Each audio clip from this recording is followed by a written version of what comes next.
There is this innate seeking for freedom from ignorance in every human being. However, no temporary freedom from sorrow, death, and ignorance will give us true fulfillment. The Chandogya Upanishad says, Yo vai bhuma tat sukham na alpe sukhamasti, which means that which is infinite is the source of happiness. There is no happiness in the finite. It is easy to know what is finite. Anything that is bound by time is finite or non-eternal.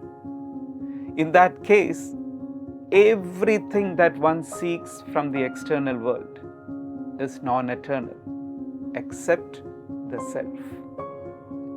If we have the earnest desire to know who we are, to seek the self, we will have to develop the fourfold qualification of Viveka, discernment, Vairagya, dispassion, Shamadhi Shatka Sampatti, the sixfold qualities, and Mumukshatva, the earnest desire to be free. In this verse, Amma is pointing out to the importance of having Viveka, which will pave way for the other qualities to join. Even if the other qualifications may be there, it is Viveka or discernment that gives direction to their usage. Now let us look a little into what Viveka means. Viveka means having a clear understanding of what is eternal and what is non-eternal. It helps us to understand that anything that we seek from the external world for happiness and security will not complete us. When we seek the ephemeral for peace and support, it is like building a house with playing cards. Even a slight jerk can bring down everything. Everything that we see in the world is in a process of change, including our bodies and minds.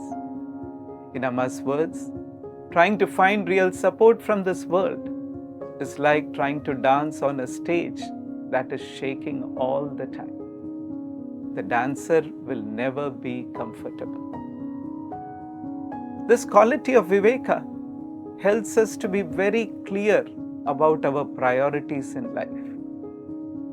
Having the focus on the eternal alone helps us to ask the right questions to our Master and progress faster on the spiritual path. The Kathopanishad tells us the story of a young boy called Nachiketas, who sees his father giving useless, diseased cattle in charity. This little boy understands that his father is not going to gain anything by doing such acts of charity. He asks his father, please tell me, whom are you going to give me in charity?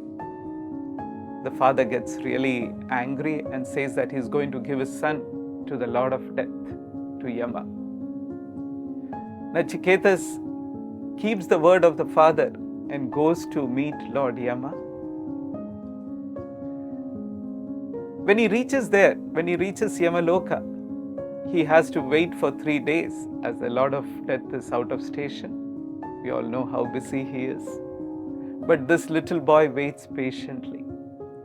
And when the Lord of Death returns and comes to know that this boy has been waiting patiently for 3 days, appreciating the patience, he offers 3 boons to Nachiketas. Nachiketas chooses the first boon for his father. He wishes that his father is able to overcome his anger and accept him when he gets back. The second boon that he asks for is the knowledge of the fire ritual that can help people attain heaven, where there is no hunger, grief, or suffering. Lord Yama has no problem in granting the first 2 boons. The third boon that this little boy asks for is for himself. He says, give me the knowledge of what happens to the soul after death.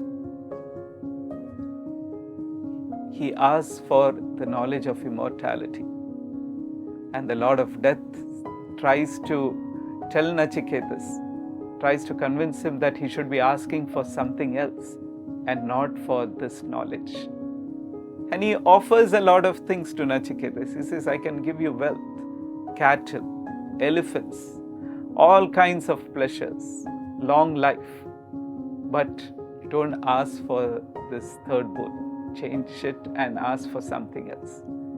Nachiketas says to the Lord of Death that he can keep all these for himself, as he is solely interested in gaining the eternal knowledge, as all the things offered by the Lord of Death are just temporary. Finally, the Lord of Death understands how mature and prepared Nachiketas is and advises him the divine knowledge. Nachiketas is an excellent role model to all seekers as to how firm our discernment should be.